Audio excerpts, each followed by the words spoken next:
Hi everybody, this is Silvio Canto in Dallas, Texas on Wednesday, March the 27th, and welcome to our video commentary. Well, I don't know how many of you remember the Kyoto Agreement, the Kyoto Climate Agreement that became very popular back in 1997. It was one of these climate change agreements, and eventually it made its way to the US Senate. The Clinton administration, I think, was a little skeptical of it.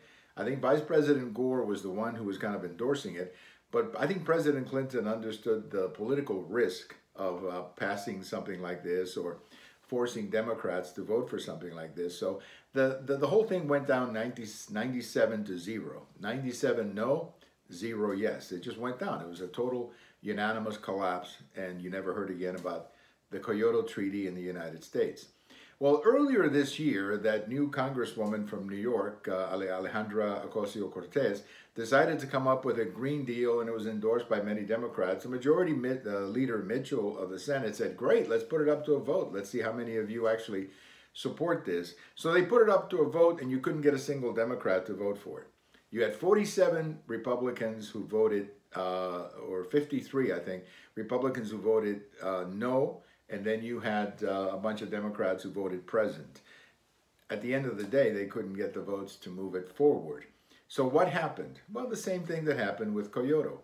A lot of these climate change things sound real good in the abstract, but when you actually have to turn it into legislation, when you actually have to tell a senator, let's say from Ohio, from Indiana, from Wisconsin, from Michigan, from Pennsylvania, from West Virginia, when you have to tell one of these guys that, your manufacturing is going to be impacted by this bill, then they're not going to go for it. They're just going to say, I'm not going to vote for this. I'm not going to vote for this. And it really shows, again, the difficulties of actually passing some kind of climate change or whatever legislation. It's easier in the abstract than it is when you have to actually put it down on paper and implement and actually sell it to the people who live in your district. So this one went down. I'm not sure if it's going to come back. Now, the Democrats are complaining that the Republicans or the majority leader was acting in bad faith. I don't think so. I think he simply put up the bill that they had endorsed. The Democrats had every opportunity in the world to write their own bill and put it up as an alternative to what Mr. Mitchell put up, but they didn't. I mean, they just basically voted present, which is about all you can say for a party that, frankly, is not very serious about fixing problems. They're always present. They're always very good at giving speeches of how to fix this problem or that problem. They're just not very good at voting for them.